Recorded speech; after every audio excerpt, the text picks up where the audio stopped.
day, man. How you doing? How's your week so far? Great, great. Finally enjoying some nice weather. All the rain's done, I hope, and ready to get back to it behind the mic here.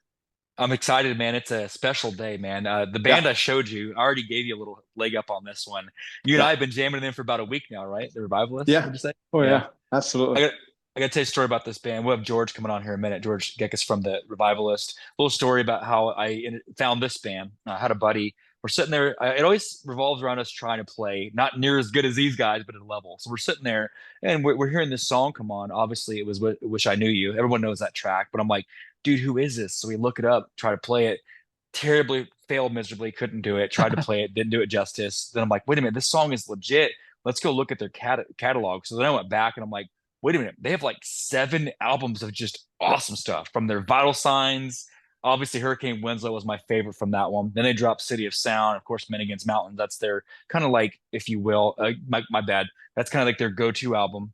And then Take Good Care, loved it. All My Friends was a banger, as the kids say on that album. Made of Muscle Shoals, and then they just recently put out Poured Into the Night. On that album, Good Old Days. If you guys are looking for that feel good song of the year, Good Old Days is your go to. And I just, oh, you're gonna love this album. So anyway, over the course of doing this, we're able to track down. My bad, and I did get the name wrong. I'm sorry, it's George Gekas, my fault, man. And when he brings on, we'll introduce him. But they have second to none. You talk about one of those Yeah, iconic bass players. I think if yeah, people like Flea, in the same breath, I really feel like George is leaving his mark on the world. So I got to yeah, get right down to absolutely. it, Dan. Before I, you know how I do this before I fanboy out. Let's bring on the man himself. George, how you doing, my friend?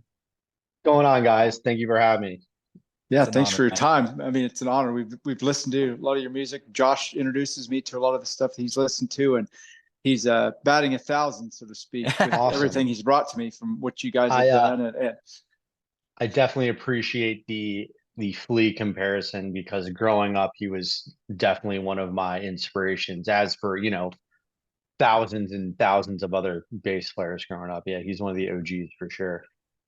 Well, now it's that same breath, man, for that next yeah, generation. So I'm going to jump into the question set, man, to Yeah. respect your time. So thinking about what you've done, obviously before the Revivalists and the millions of side projects, you're a busy dude. Like you're always yeah. tracking or working with other bands. Take me back, man. Everyone's got those like garage days or the beginning time. When did this all begin for you when you got the itch to start playing, you know?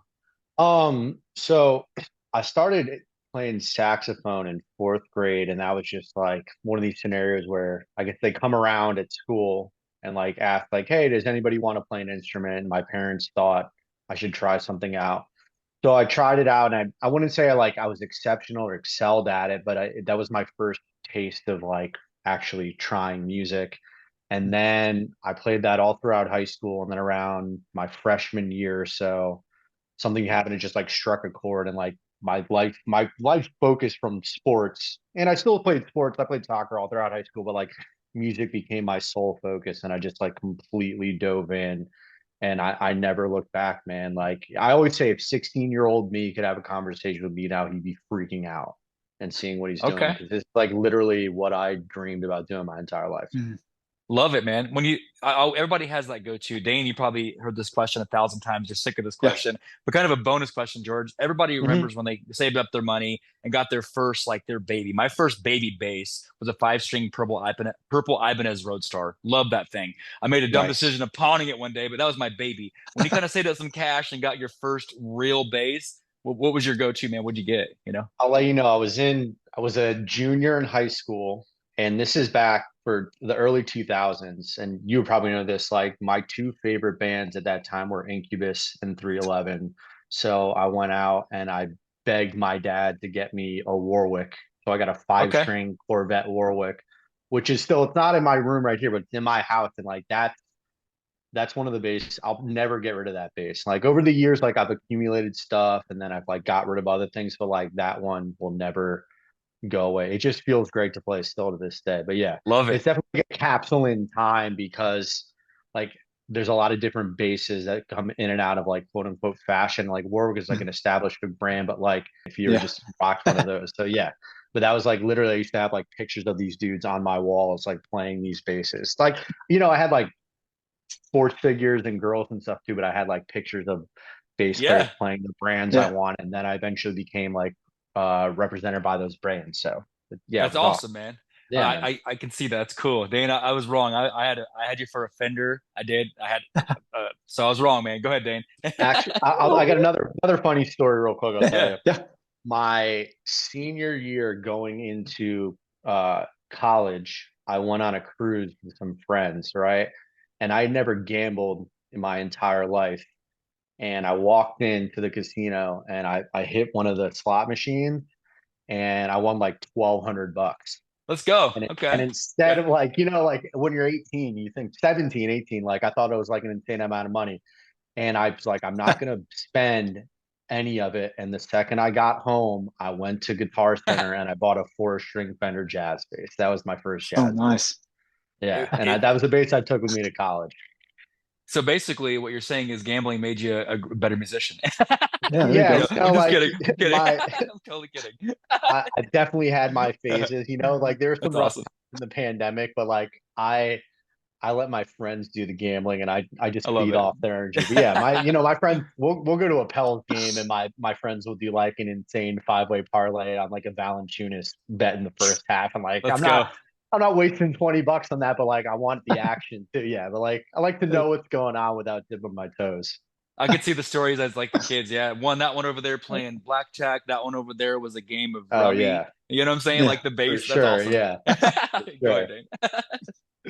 When you started playing bass and started kind of getting a feel for it, did you immediately started getting into asking people to start a band with you, or did you just kind of go around and ask to join or anything like that? No, How did those days start for you? absolutely. So I was in a band with like my best friends, Mm. and I was just lucky that my buds all live relatively close, and one of our friends' parents were nice enough to let us play in their basement. So we would just get out of school and go there and just play all day. And like back then, we were just a bunch of like Led Zeppelin and Nirvana covers, and like I remember we tried to do like an entire Weezer album. We were just like learning what we're doing and doing it with each other. And yeah, like I keep in touch with those guys to this day. None of them are professional musicians, but like those dudes are my brothers for life. Some of them Yeah. were my wedding. So yeah, That's awesome, definitely we man. started off just with the homies, Mm. just in the basement, just playing because it's what we wanted to do. No aspirations to do anything, like Yeah. playing the local talent show Mm. would have been considered like our Madison Square Garden at that time. Just getting to play, and that's where the bug hit me was like, because like I said, I grew up playing in saxophone. That was always Mm. traditional like concert settings and like recitals. But the first time I remember playing with my friends like live at like the local talent show, like that's the feeling I got from that. I knew I wanted to do that forever. Love it. Mm. I love it. When were those? What kind of venues were you doing those first days? Whenever you Yeah. started High getting high into, school cafeterias, VHW or VFWs, Let's like go. whatever. Think about I was 16. This is 2003, 2004 in Connecticut. So like anywhere underage shows could happen. So Yeah. mm, occasionally venues would allow they'll do like a underage night, or like they wouldn't serve alcohol. But normally, yeah, did a lot of, sometimes somebody would just like rent a hall That's mm, awesome, somewhere. man. Yeah.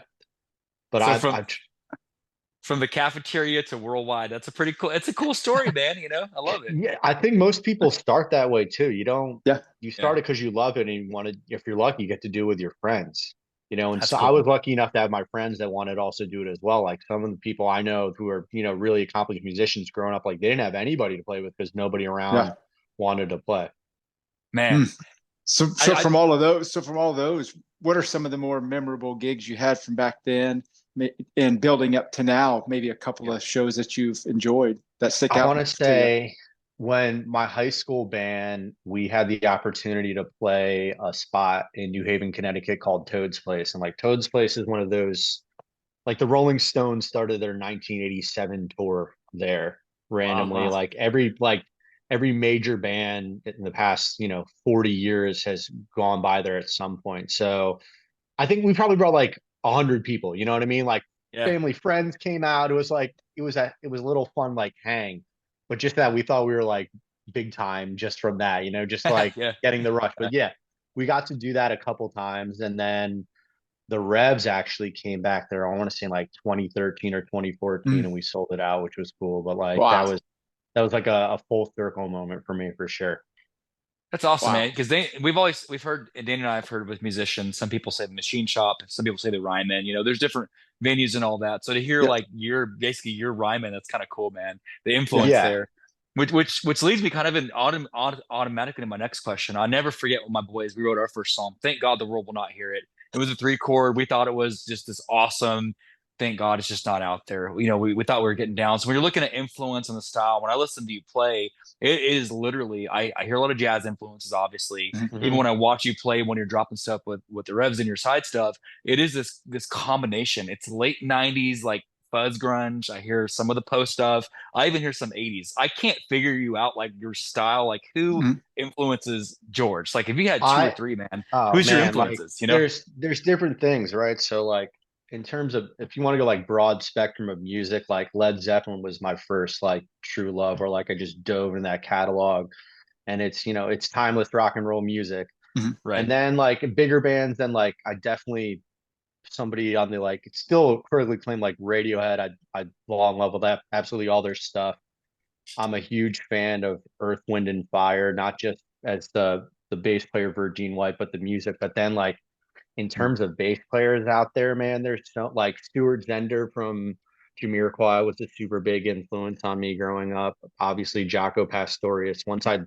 I learned that things like that were capable on the instrument, it sent me just down this complete different rabbit hole. And now, I love guys like for different reasons. I think someone like Tim LaFave is an incredible bass player who's kind of pushing the boundaries on what you can do within like the confines of like pedals and stuff like that. I think there's a guy named Mono Neon out there who is really pushing the envelope on the instrument. And then, there's incredible jazz players like Hadrian Fro and stuff, guys that are just like Hmm. so fluent on the instrument. This is more like the nerdy jazz side, but in terms of Yeah, like I love that. music, man, I listen to absolutely everything. Like Mhm. just in this week alone, I'm listening to the new Vampire Weekend record, which is fantastic. There's this incredible band from the UK called Idols. If you haven't checked them out, like they're seriously blowing up. And like the Connecticut kid in me growing up is still a huge fan of hardcore. So there's this band from Kentucky called Knocked Loose, which is like my Yeah. absolute I'm absolutely obsessed with them. They're my favorite band in the world. But if you listen to what I do for a living and like the band I love that I'm in, it's so different. But like I don't set boundaries. I just like Yeah. what I hear. I'm And with you. that's always something I've taken from guys that are way better than me. Anytime I would have conversations with like true masters or cats or anybody who I thought not just made it like or truly saying something on their instrument, they're always learning from every possible Yeah. form of music. You would never like shun anything, and you don't necessarily have to like something, but you can definitely learn Yeah. and take away from it. For Yeah. So sure. that Yeah. I'm all over the place, man. Like you talk about 80s music before, like I love Depeche Mode, Tears for Fears. I love new wave music. I've always loved 80s music. I love grunge, like Soundgarden and Alice in Chains are two of my favorite Yeah, bands. let's go. Yeah, I Yeah, got you. man. Yeah. I love all kinds of stuff. And then there's a bunch of great singer songwriters I like, Well, and it just yeah, you it's can I you like can everything. I like you everything.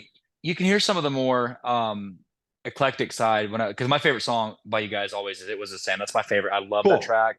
I played Yeah. it 4,000 times. It's crazy. So you can hear some of that like departure, you know what I mean, in that Uh that track. I can hear it, what you're saying. I'm picking up what Yeah. you're putting down. So I hear it. So man, it's crazy you said knock loose, man. I won't spill the beans too much, but I love them. I hit the drummer up, so we'll see. We're working on that. So if so, I'll let you know. I'll send them a So message yeah, and I did. tell yeah, We'll see. I'll send them a message and tell them to check you guys out. Hey But yeah, man, I'm let's go, George. definitely George, come Awesome. do a I'm side of them like on that. their album came out like 2 days ago, and I'm already like Good being stuff. a nerd and That's good. totally just like trying to pick up yeah, because their drummer is super dope. Yeah, Yeah. he's top Awesome. notch, man. Go, Yeah. Dane, don't gloss over Dane. Go ahead, pick up the next one, Dane, Yeah, because you go know how go. I could talk about drummers. So Well, yeah, with all the stuff you do, all the influences you've had, and the many ways you can go with what you do, different bands, different kind of genres. What does your summer hold for you now that we're getting into May, June? I mean, what does your summer hold for you as far as what you're doing with your bands, with all your side projects and things like that? mhm. Are more writing, or there's some things, events coming up for you? So the Revs have a pretty extensive summer tour schedule, but we've Hmm. started to get together in like kind of like a creative process to start like fleshing out stuff for what will eventually be a new album. But it's the summer, man, and in the summer we tour. Like we worked our entire lives to get to the point where like the summer is when we go tour and get to play all these nice big outdoor rooms. And yeah, we're off right now for a couple weeks, but like it's starting to snowball where, That's cool. come August, it's just we'll be all over. We're basically doing both coasts and parts of Canada this summer, and That's awesome. yeah, Wow. and Are that'll you a take it fan of from Are yeah. you a fan of George? Are you a fan of doing session work? I know some of my musician buddies like, do you when you're off and you're home, do you like doing that, or is that not? Yeah, it's awesome. I think part of it's a different skill set, like being being a touring musician or like a guy in a band requires a different skill set Mhm.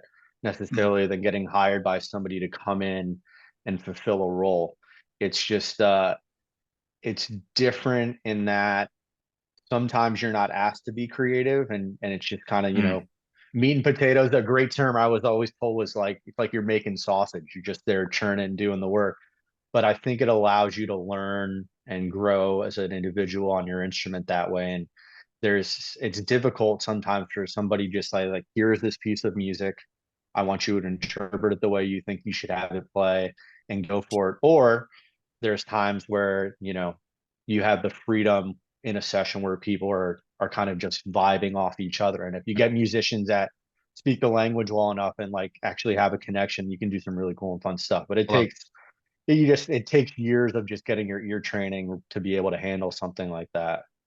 I love Mm. that, man. When you're talking about live vibe, I don't know. I read this, and you can tell me if this is true or not. When you guys are putting together, working on Muscle Shoals stuff, I read that you guys did several of those live takes like at once. Is that I'm a fan of that style. Was that true? Because Oh, I for was on sure. a Yeah. okay, okay, I yeah, want to say we were there for Mm.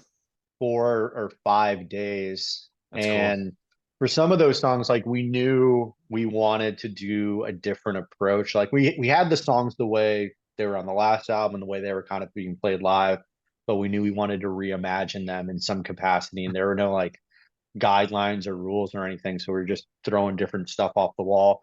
And some of it stuck and made the record, and some of it will never see the light of day. So I yeah. love that. I love that. That's my favorite way because like when I watch musicians like you guys do that, like you guys have done that. Kings of Leon did it on one of their Yeah. albums. It's like that live take presence where it's like on the album live stuff. I Yeah. absolutely dig that, and it's Yeah. such a different vibe. So I love it. It is. And So certain songs in the studio need to be played like in a live tracking room where everybody's looking at each other and vibing off her, and other songs work better Mm. where everything's isolated. It's like, okay, we do the drum part first and then we do the mhm. bass and then we do the keys. So like there's no right or wrong. And that we Yeah. always say like the song is just like a snapshot in time too. So when Yeah. that was stamped, that doesn't mean that it's going to be that way forever. Because for us, I would say, as some of these songs we've been playing almost 20 years, a lot of Yeah. them have grown and changed. And sometimes they go back to the way they originally were, but you find ways here and there to keep it fresh and interesting for you. And sometimes you need to, put a facelift on some things because it's just time. What Dang, what do you well whenever you're writing with your bandmates, where do you feel like you do your best work? Do you kind of just listen to what your bandmates put down and say, okay, let me find the vibe that you're trying to do, or do you maybe come with them with something that you've been working on and say, hey, can you play off of this? What is maybe something you like It to? it What are your favorite way? depends. There's what I've realized is there's no like formula for Mhm. it to have an idea essentially come from an idea to become a full song, because there Mhm. are songs we've had that, if entire idea has come from somebody and then we kind of fill in our parts. Mhm. And then we've had ideas where we were just jamming on something in like a sound check, or somebody had a riff or an idea or something like that. And then there are other times where, we would have like somebody would have like this part for a song, and then we'd mold this other part from a different song, which would become like a chorus or a bridge. And sometimes, to a further degree, you'll go into a studio with a producer, and we call it demoitis. So you would like prep your songs to have for them when you get into the studio, and they'll just like flip everything on its head. So all this stuff you thought you were married to doesn't either end up being used, or it comes out completely different. So Oh there's, man. yeah, so like any possible way you think a song can be birthed has happened. So, Wow. or you like, there's been times like Wish I Knew You is a perfect example Mhm. where we kind of had, Dave had this song and we kind of brought it in and we were like working on it and it just like something didn't like, just didn't click for some Mhm. reason. Like we knew it was a good song to produce, like you guys should work it out. So we were just jamming on it. And then I came up with that bass line and then the song just completely morphed into like a completely new vibe than it was before. So there's a specific example of like how that happened. Like stuff like that Mhm. happens all the time. But you never want to try and force it. You just want it to Mhm. let it happen naturally. Man, Nah. I'm over here salivating. Dane knows this because this stuff, what you're talking about, I have two Mhm. requests. When you guys make your new album, please, if you can do this, I watch thousands of hours of this. If you guys are down to do some like studio live stuff, so we can watch you, which you can get For away with, sure. please, like a For documentary, sure. please make some type of like, I need a We're documentary, we're bro. we're Let's trying, go. man. See Let's go.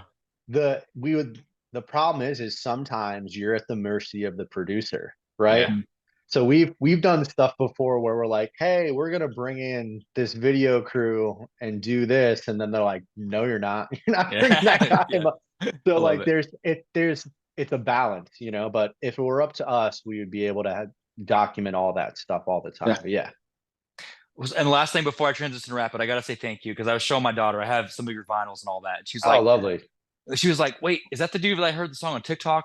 My daughter thinks I'm cool that I got to talk to you, not because of the vinyl collection and all my stuff and like Yeah. the artwork. It's like, oh, that guy on TikTok. So thank you for making Oh my kid man. think I'm cool, bro. Thank you, bro. I appreciate it. Love it. So Love it. I saw him Yeah. doing like the bass thing on TikTok. He's the Wish I Knew You guy. So thank you on behalf of my kid, bro, for making it Wonderful. cool. I love Wonderful. it.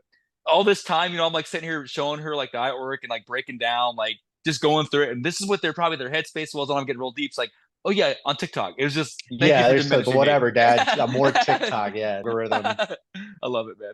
Okay, so the next part we're going to transition to, I promise you, and all the media that you've done, this is something I guarantee you. Dane knows this. You probably never had this segment before. This is called Rapid.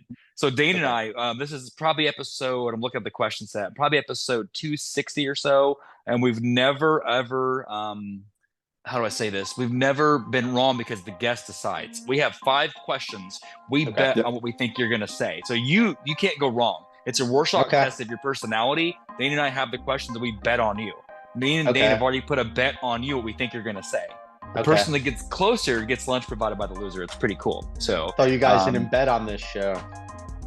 we don't. I love that. I love it. So Dane, you got your picks. You ready? So Yeah. Here we go. okay. So these 5 questions, imagine for a second, George, there's no wrong answer. So it's just you can go back in time, you can go to the future. There's no reality. It's just a Rorschach test of your personality. Okay. Okay. So no wrong answer. So I knew about your saxophone days. So this first question, you're gonna love this. It plays on sports and music. So you're going back in time to 1997. The George as you are now, the established musician, they travel you back to 1997. They say, George, we'd like you to actually go on a road trip TV show. They're filming like a documentary. It's a scavenger hunt. And you get to have like a road dog with you on this scavenger hunt. Okay. Uh-huh. And the whole thing is you're going and finding like rare coins throughout America. It's like rare coins with George, right? Something cool like that. Your 2 co-hosts you can choose from, love them both. You can choose Kenny G. Love me some Kenny G. Or you can choose the personality of Kenny Powers. We can choose Kenny G or Kenny Powers, like he's making his character, right? Kenny G, Kenny Powers, who's going to be your side host? Honestly, I'd probably choose Kenny G. I think after like day 4, Kenny Powers would just like I'd be over him, dude. Or if it's 97, I want Kenny G to give me some of those Starbucks stock tips back in 97, dude. I love it. I love it. Dane, would you pick on that one? Oh yeah, I had Kenny G. Okay. The legend. So I actually had Kenny Powers, man. I ain't gonna lie. So I had Kenny Powers. So Dane, you're one up on me. Okay. Next one. So question 2. You're going back another 90s question, man. They're big on this. So I guess actually this is going to be a 90s/70s question. So you're sitting there. This is like an actual from a test. These are like questions that they ask. Interesting. Yeah. We get super interesting. Questions. We get rapid fire questions from around the world. Our fans from like Finland to Fiji, they'll DM us stuff and we'll use it for the show. It's fan participation to kind of like pick your brain. It's really cool. Okay. So the next one, check this out. You sit there and this genie walks up and says, George, I'm gonna let you travel back to 1994 or 1974. You're gonna be known as the bass player on two of these iconic tracks. You have to choose on the spot. You can be the bass player for the legendary Nothing Compares, Sinead O'Connor, God rest her soul. You can be the bass player on that, or you can be the bass player on the legendary Rhiannon for Fleetwood Mac. It's Nothing gotta be Compares. it's gotta be Rhiannon and Fleetwood Mac.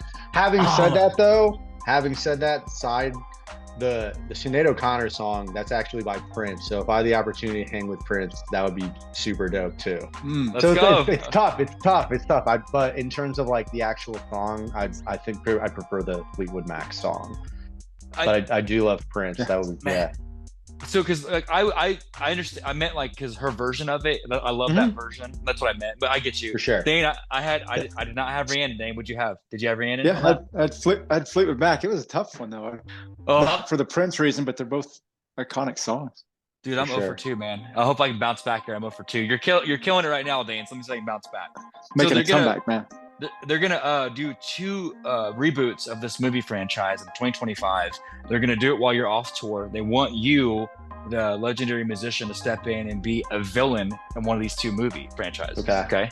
So you can be the reboot. You can be the next Mr. Smith for The Matrix. You can be the guy, or you can be the next Davy Jones in the upcoming Pirates of the Caribbean reboot. Mr. Smith, Davy Jones. Who are you gonna be?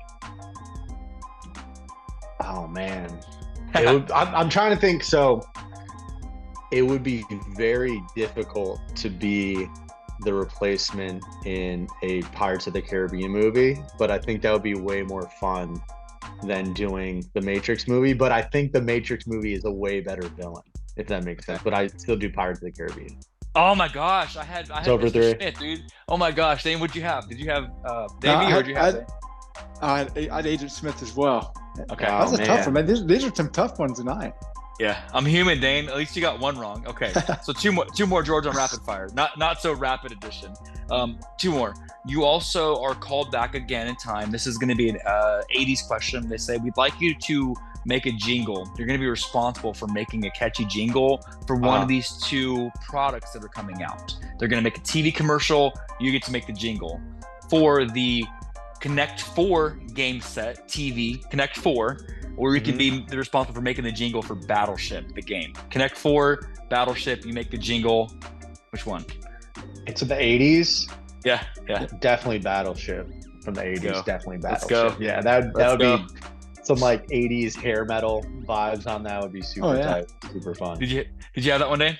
Oh yeah, because of the explosions you can have on that. It's Yeah, you could completely 80s. really ham it up and really Yeah. and lean in on that one. You can have the Connect hair 4 is blowing. a great game. Yeah, Connect 4 would be more of like the traditional, probably like family friendly jingle. But you could just think like a pseudo Top Gun vibe for Battleship would be fun. You're welcome if that ever Oh. becomes a thing, man. If you get asked to Oh do yeah. I'm trying to think of the brand that owns Battleship. Yeah, send me an email. that, let's go. Song Send for George your an email. TikTok. They're probably on TikTok. They probably are, man. Okay, so I got that one right. So Dan, I'm catching up. We're 2-2. Last one. So we're taking you back to the World Series appearance. This is a sports question.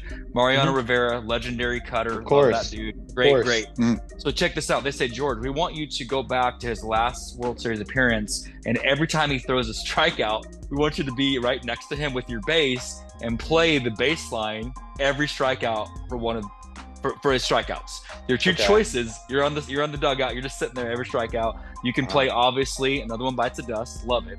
Classic strikeout song. Or you can play center field. Every strikeout Mariano Rivera does. Another One Bites the Dust or center field. Which one are you going to play for him? I'd want to do Enter Sandman, but obviously that's not an option. But yeah, I'll do Another One Bites the Dust. That's a cool. iconic bass line. Yeah, from Queen. How cool would that be, man? If you're like he's throwing a strike and you're just doing on the sideline. That'd be so dude. cool, man. I would just like to be in the room with Mariano Rivera pitching. But I grew up a Yankee fan, and it was a magical time in the late '90s and early 2000s. Like, because where I grew up in Connecticut is like it's Yankees, it's Red Sox, it's Mets, and just like that Yankee Red Sox rivalry. Then like it will never be the same. It's hard. It was a long time ago now. Yeah. But it was just like it was so magical. And like you don't think about anything like that when you're a kid. It's just like, oh, it's like my team is playing this team that a ton of my friends like this team, like a ton of my other friends like this team, and we didn't think or realize how special it was till now looking back, like, oh man, that was legendary. But yeah, Mariano was in the middle of that for sure. Let's Oh go. yeah. For Dane, did sure. you have another one about to dust? Because if Oh so, yeah. Oh yeah. Absolutely. That's for you're the welcome, victory Dane. right there. Dane, something's going on because you've won the last three in a row. The last three are the Yeah. guests you've won. So I'm making a I'm just comeback. loving it. I think He that You he brings are. me within actually a. he sent me an Instagram earlier, and I told him my Let's Instagram. go. Yeah, we Hey, man, collaborated before. here's the picks. Well, thank you, George. That's a little segment called Rapid Fire. Hopefully, something different than previous media, man. So thanks for For being a good sure. sport on that. For Love sure. it. Dane, give it back to you, Dane, for that last segment, man. So Yeah, this last segment, George, we call it an open mic. We open up the floor to our guests to maybe talk to some of the younger viewers and listeners that are kind of on their path to greatness, to kind of reach the heights that you've reached. Is there maybe a mantra you've carried with you, or maybe a philosophy that will kind of help them along their path and kind of help them as they hit the pitfalls or anything that they go through in life and their careers? Yeah, there's a few things I would say. Number one would be like just block out the noise, and that comes in so many different facets of what you're doing, whether it's people's opinions or perceptions of what you should put or can or can't be doing. I would definitely tell them that hard work beats talent, because that's mm, everybody is talented, when it comes down to it. Um, and I would say we always talk about this like in the music industry. It's like get the right people on the bus. Like find out the people who you want to have by your side for the long haul, because it's much easier to get anything done you want to get done with people than by yourself.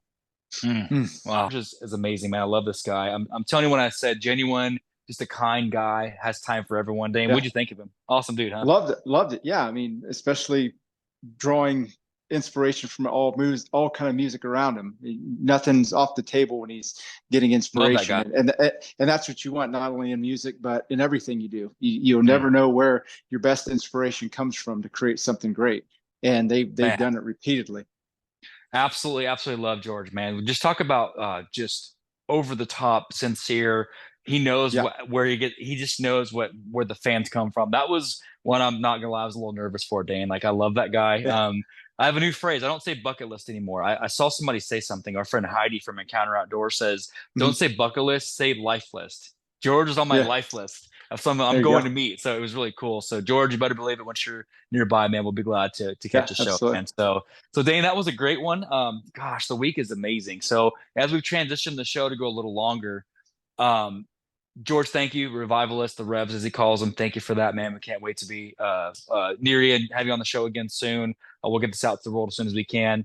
We got one more this week. We got a big one. Got a big night tomorrow night, you guys. I Yeah. want to go ahead and spill the beans. Our buddy Vic Murphy, a pro BMXer, doing a great thing, kind of spreading the gospel through BMX. Just got back from a trip with Toby Mac, I believe, in Jamaica, doing some Mhm. great things for the world, just spreading that positive vibe that we talk about. So Vic Murphy's tomorrow night, and then we'll go into Sunday. Speaking of that, we got our friend Carrie Mack, Toby's sister, stopping by to kind of give a little perspective on how it is being on the other side of the camera. That's going to be Monday night or Sunday night. So got a big week next week ahead of us. Got a Yeah. whole lot of stuff. I wish we could say that we're not allowed to get to yet. So Yeah. let's just say the summer's ramping up, right, Dane? Would you say? Yeah. Absolutely. Absolutely. Yeah. And man, we're chomping at the bit to get all these guests in and Uh, learn quite a few yeah. things. So I wish stay I could say tuned. more, but stay tuned for that. But on behalf of the show, on behalf of Dane and Josh and George from the Revivalists, the Revs, I got to keep saying that. Don't forget, as always, that we love you. And Dane, Thank you for listening.